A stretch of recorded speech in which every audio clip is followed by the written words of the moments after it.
My parents thought it would be hilarious if I missed my flight home. Let's see what she can do. Hi, my name is Kala, and my family. They decided my life was nothing more than a joke. It started with a lie, one that left me stranded, alone, at an airport, waiting for a flight that wasn't even real. At first, I thought it was a mistake, but then I saw the messages. Laughing at me, mocking me. They didn't forget me. They wanted to leave me behind. But the worst part? That was just the beginning. They stole from me, manipulated me, used my name to take out loans I never agreed to. And when I finally cut them off, when I refused to be their safety net, they tried to ruin me. Public humiliation, lies, threats. They did everything they could to make sure I failed without them. And for a while, I believed them. The airport buzzed with life. Loudspeaker announcements, hurried footsteps, distant laughter. But I stood still, my duffel bag slipping from my grip as I reread the flight confirmation for the third time. Yesterday. The ticket was booked for yesterday. A cold weight settled in my stomach. I scrambled for my phone, my fingers clumsy as I dialed my father's number. The call rang, once, twice, voicemail. I tried again. Nothing. My chest tightened. My heart hammered against my ribs as I scrolled through my messages, hoping, praying for some kind of explanation. And then my phone buzzed. Ronan! Damn, sis! Looks like you're stuck. Let's see how you survive now. My blood turned to ice. This wasn't a mistake. It was a joke, a cruel, twisted game orchestrated by my own family. I forced my feet to move, scanning the crowd like I could somehow will them back. Like this was some kind of sick prank, and any second now, my father would appear, arms crossed, waiting for me to admit defeat. The loudspeaker crackled overhead. Final boarding call for Flight 207 to Denver. Passengers, please proceed to Gate 14 immediately. A couple hurried past me, laughing. A child clutched her mother's hand, dragging a stuffed rabbit behind her. A lump lodged in my throat. Then another buzz. Lilith! You'll be fine, Kala. You always figure things out. A single tear slid down my cheek. They weren't coming back. My hands trembled as I checked my wallet. $23.50. An expired student ID. A receipt from some gas station. I opened my suitcase. A few clothes, no toothbrush, no charger. Panic clawed at my chest. I was alone. I spent that first night in a corner of the terminal, curled up in a plastic chair, watching flights I would never be on blink across the departure screens. By morning, the airport had grown unfamiliar. Cold, sterile. A place that didn't belong to me. The coffee shop cashier eyed me suspiciously when I counted out crumpled bills for the cheapest thing on the menu. I walked until my feet ached, until the automatic doors whooshed open and I stepped into the Texas heat. The city stretched before me, loud, fast, indifferent. I had nowhere to go. A year passed. I learned to survive. I found work at a diner, a greasy spoon on the edge of town, the kind of place where the coffee was burnt, and the jukebox only played half the songs. I scrubbed dishes. I bussed tables. I worked until my fingers ached, then did it all over again the next day. I slept in a room above a laundromat, where the walls were thin and the air smelled like detergent and mold. I kept my head down. Marlo, the owner, didn't ask questions. She watched me, sharp-eyed but silent, like she could see the cracks in me but knew better than to pry. And maybe, for the first time, I was free. No one controlled me. No one dictated my future. But survival had a cost. I had no safety net, no family, no one to call if things went wrong. And they did go wrong. It was a slow night. I was wiping down a table when the door opened, and a voice I hadn't heard in over a year slithered through the diner. Well, well. So this is where you ended up. I froze. Cormac Whitmore stood in the doorway. The same tailored suit, the same cold eyes scanning the room, taking it all in with thinly veiled disgust. The diner fell silent.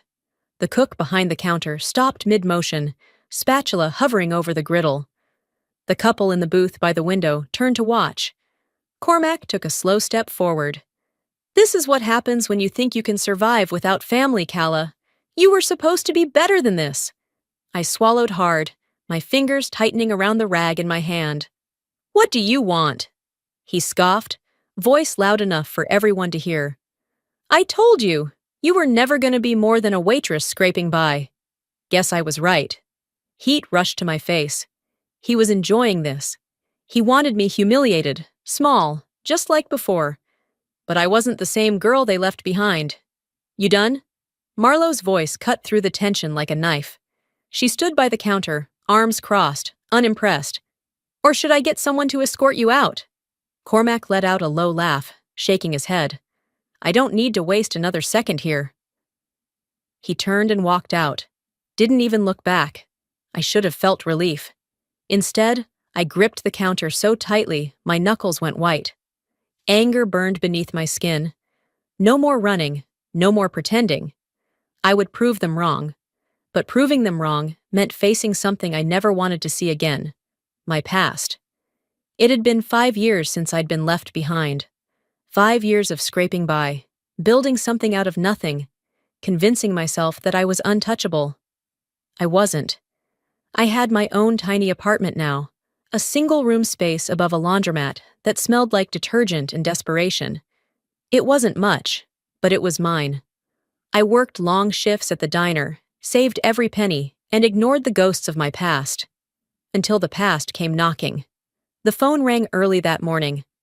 Ms. Whitmore, we need to discuss the outstanding loan under your name. I frowned. Loan? I don't have a loan. A pause. Ms. Whitmore, there's a $15,000 loan in your name, opened last year. Everything in me went still. That's not possible, I said, my voice sharper now. Send me the paperwork.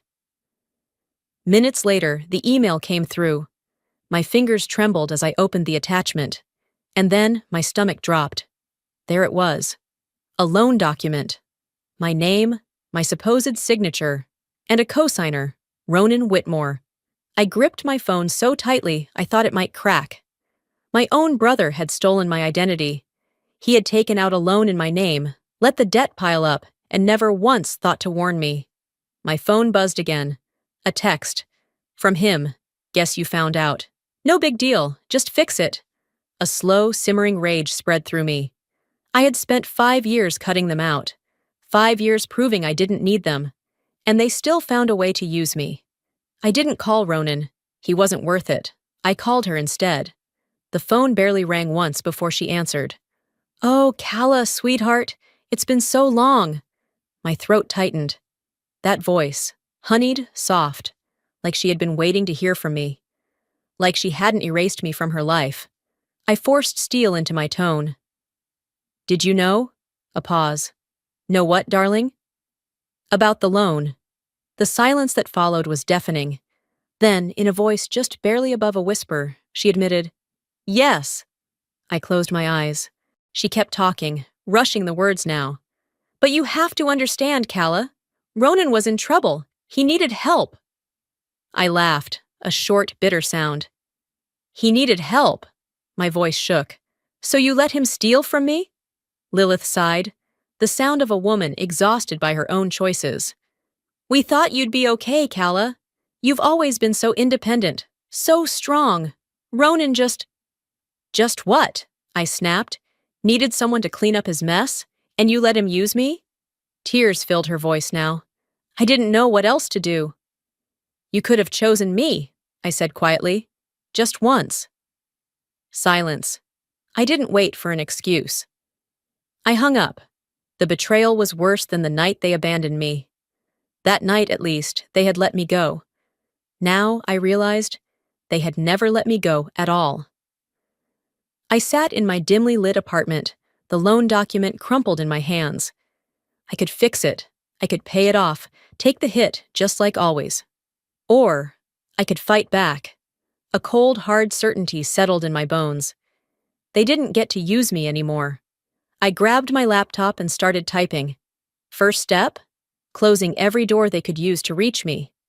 I locked my credit, froze every account, filed a fraud report. Next step? Finding out just how deep this mess went. I wasn't cleaning up after them, I was burning it all down. If they wanted me to fix their mess, they'd regret ever thinking I would. The deeper I dug, the worse it got. Cutting off my family should have been the end of it. I had taken back control, locked down my finances, and ensured they couldn't steal from me again. But I couldn't shake the feeling that there was more. More damage, more lies. And if there was one thing I had learned about Ronan, it was that he never stopped at just enough. So, I started searching. I combed through my bank statements, line by line, looking for anything out of place. Most of it was normal: rent payments, groceries, my small savings deposit at the end of each month. But then I checked my credit report, and my stomach dropped. A second account, one I had never opened.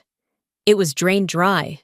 Not just that, there were thousands in cash advances linked to my name over the past 2 years.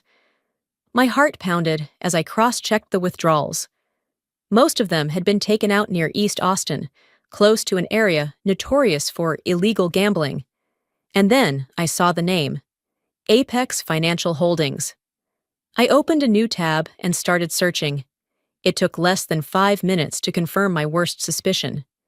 Apex wasn't just any financial company. It was a shell business, a front for loan sharks. And it was owned by a man I had only heard whispers about: Dante Morales. A criminal.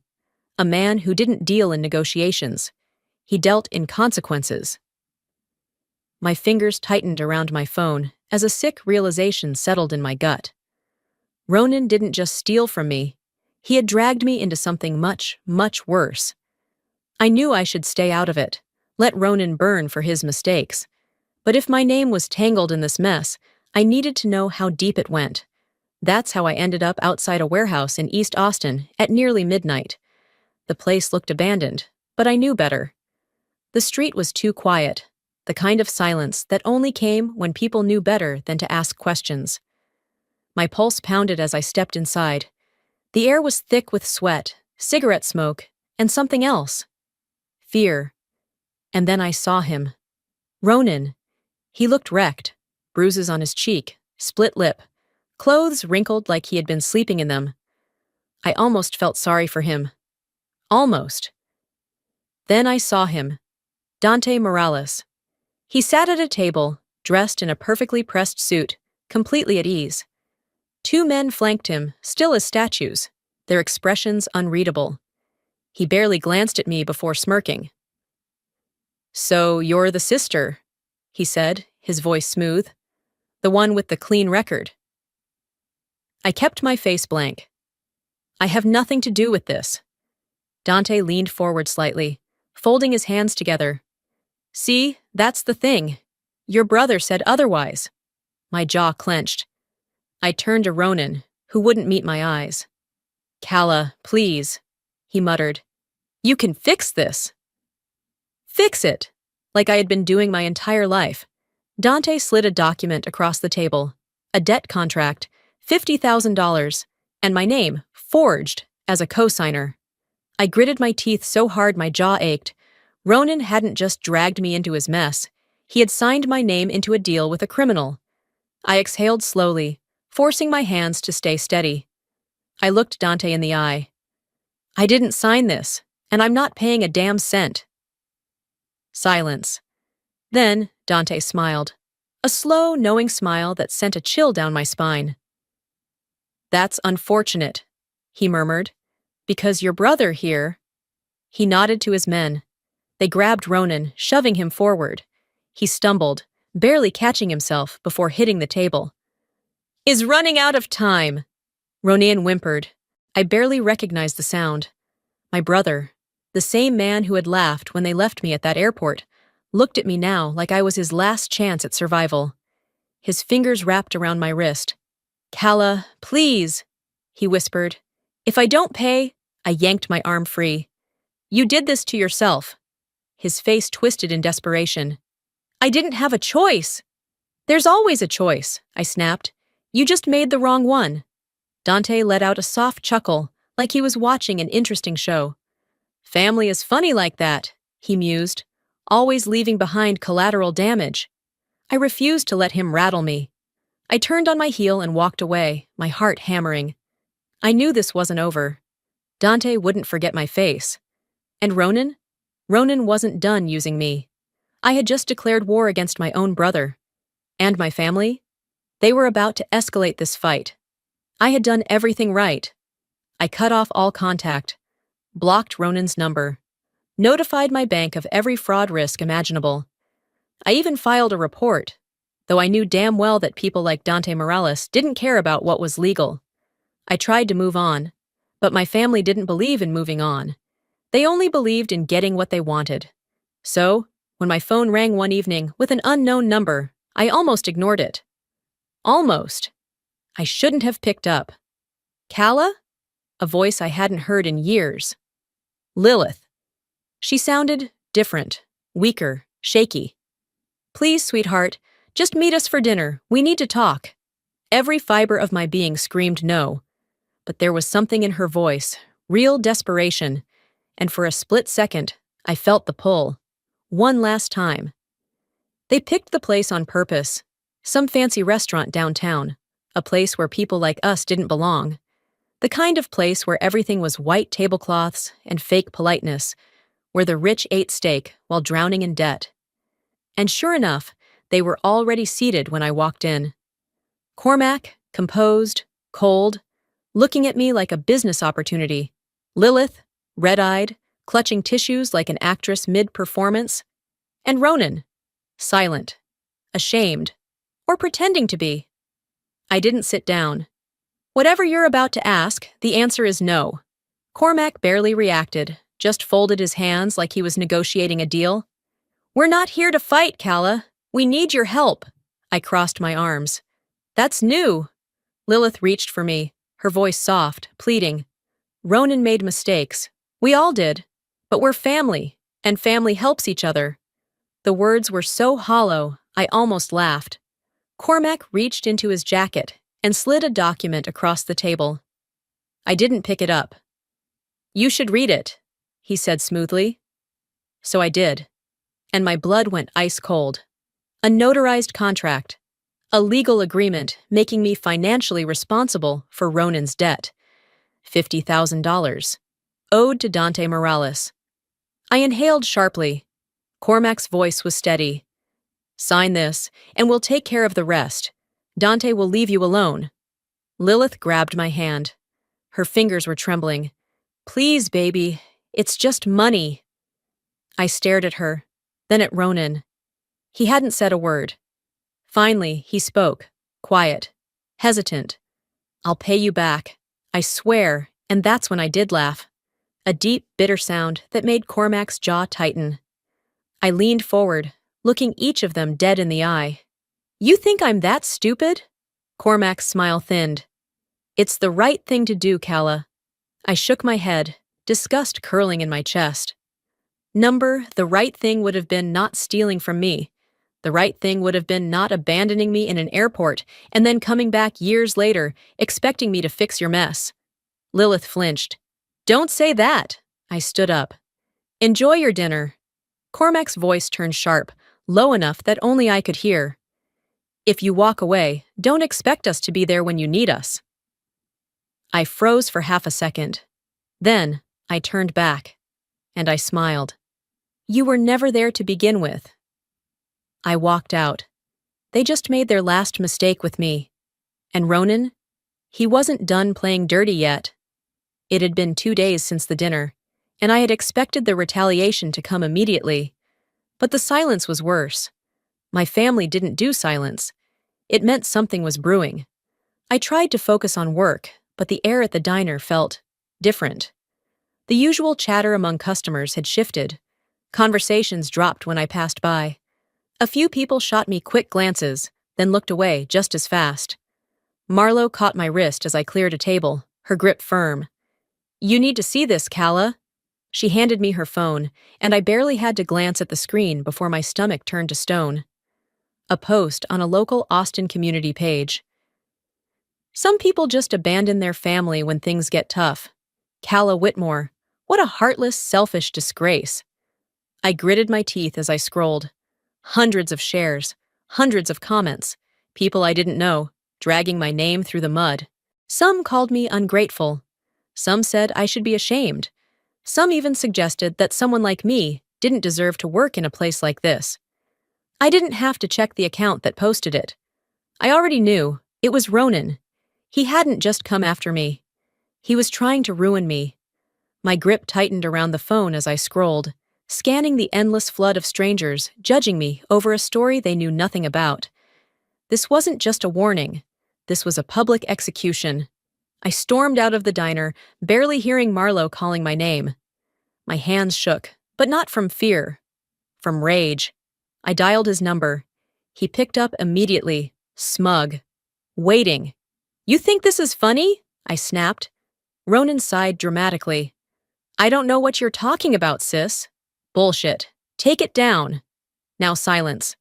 Then laughter. Or what? That voice. The same one I'd heard my entire life. The one that lied, manipulated, stole, and still thought he could get away with it.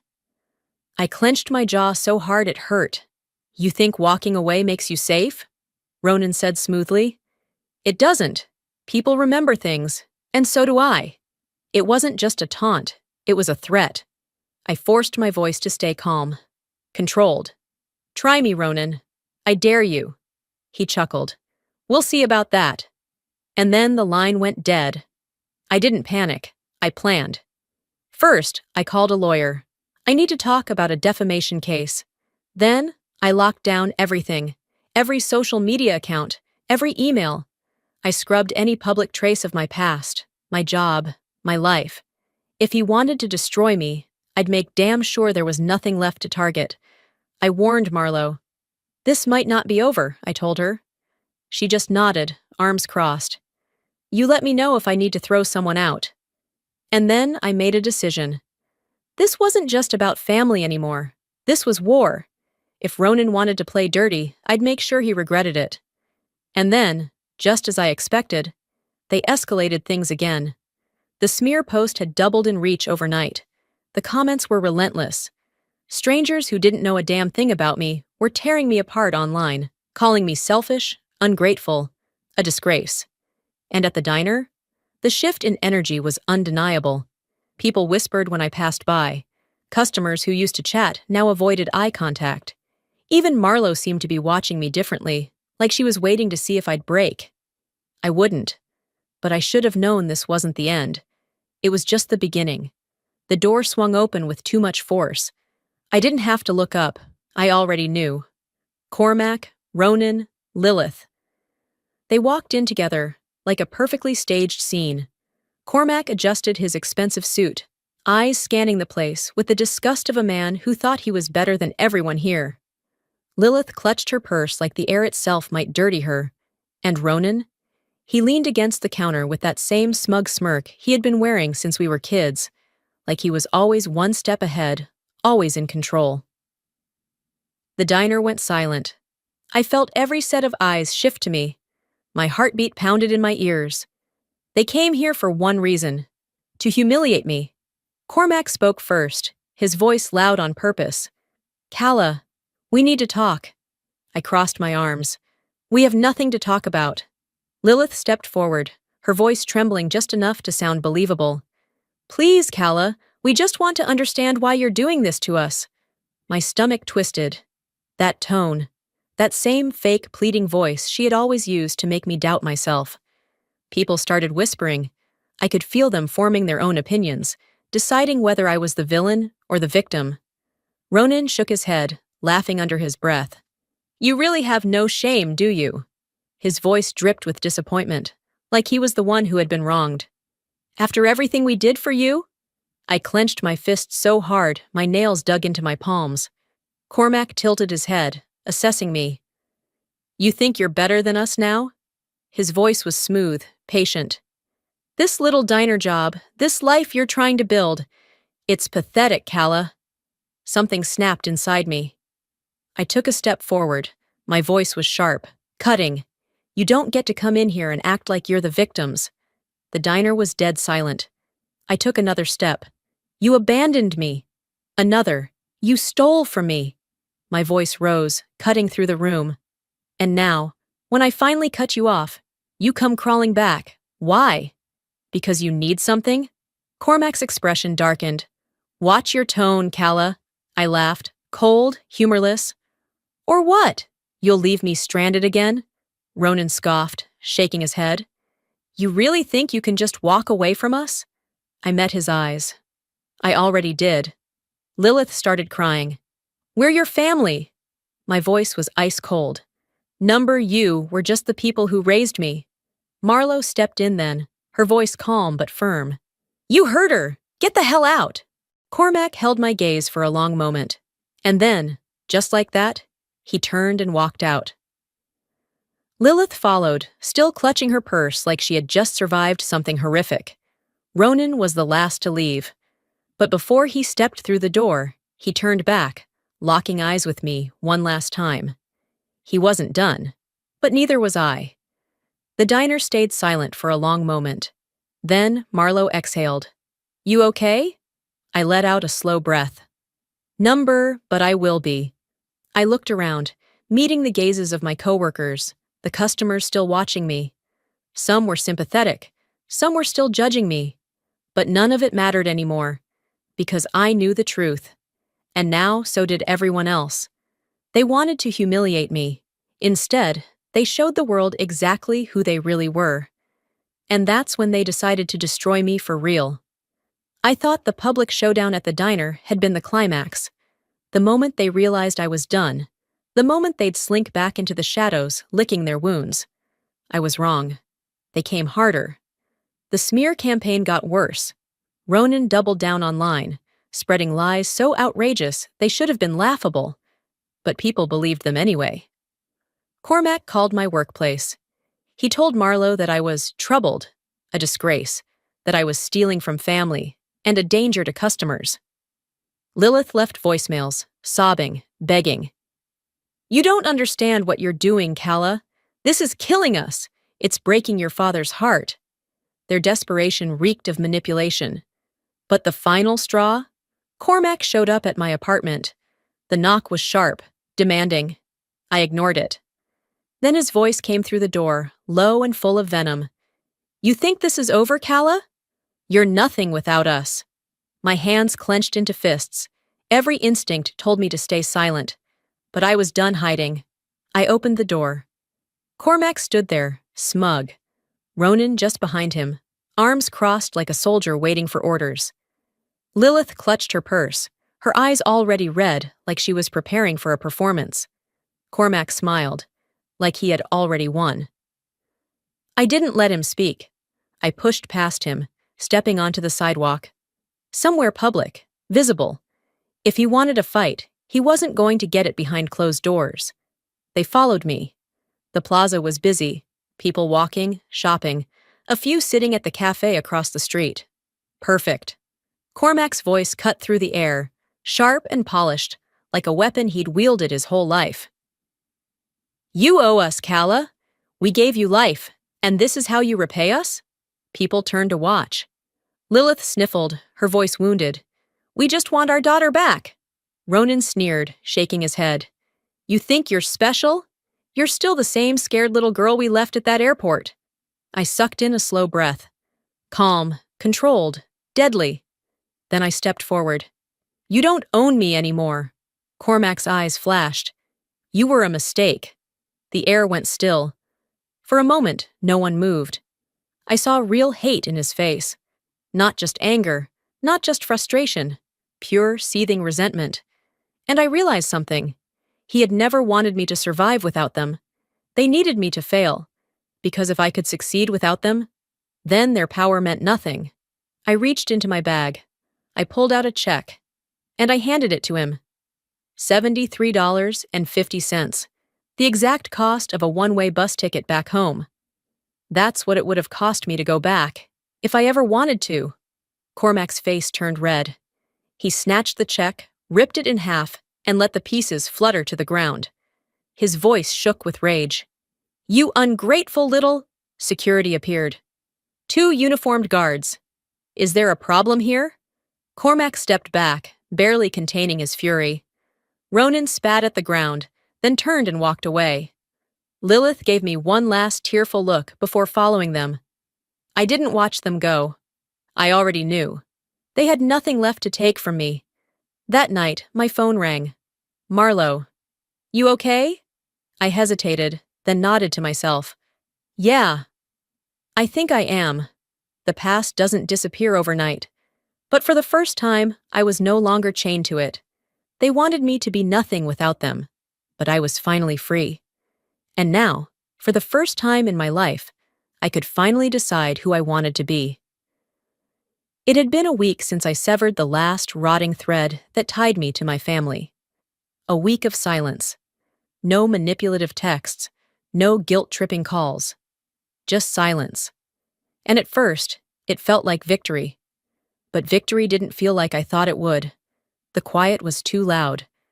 I had spent my whole life fighting, bracing for the next hit, waiting for the next demand, the next cruel word disguised as love. And now, there was nothing. No enemy, no war, just me. And I didn't know what to do with that. The knock on my door was soft, hesitant. I almost didn't answer. But when I opened it, Ezra stood there, a bag of takeout in his hands. No dramatic speeches, no questions, just understanding. I stepped aside to let him in, and we sat on the couch, eating quietly. For the first time in days, I wasn't alone. Ezra broke the silence first. You don't have to pretend you're okay with this, he said, voice low. I exhaled, setting down my chopsticks. I know, but I also know this was the right thing to do. He nodded, squeezing my hand. And for the first time, I didn't flinch at someone reaching out. The next morning, I walked into Marlo's diner, my second home. Marlo stood behind the counter, arms crossed, shaking her head. Took you long enough? I blinked. What? She gestured around. You've been walking around like a damn ghost for the past week. I was wondering when you'd finally snap out of it. A small laugh slipped out. So? You're saying I should stop sulking? Marlo smirked. I'm saying you're wasting time. Life's waiting for you, kid. And just like that, something shifted inside me. My past didn't define me. I had people who actually cared about me. For the first time, I truly believed it. Later that day, Marlo slid a small envelope across the counter. I frowned, opening it. Inside was a set of keys. I looked up, confused. What's this? Marlo leaned against the counter, casual as ever. A fresh start. A space of your own. If you're ready. I looked down at the keys, my heart hammering. It wasn't just a gift. It was a lease, a restaurant lease. Marlo was giving me a shot to open my own place. No strings attached. I gripped the keys tightly, emotion swelling in my chest. I don't know what to say. Marlo shrugged. Then don't say anything. Just do something with it. And in that moment, I realized this wasn't just about a restaurant. This was about finally building something that was mine. For the first time, my future was in my own hands, and I wasn't about to waste it. Months had passed since I held those keys in my hands, uncertain and terrified. Since I stepped into the empty space that would become mine. Now I stood in the middle of my restaurant. My restaurant. It wasn't perfect. The floors had scuff marks that wouldn't buff out. The chairs were mismatched because I could only afford secondhand, and the kitchen still had a few quirks that drove me insane. But it was alive. The air buzzed with laughter, with the clinking of plates, the hum of conversations. Every table was full. People came back. Not because they owed me anything, not because they needed something from me, but because they wanted to.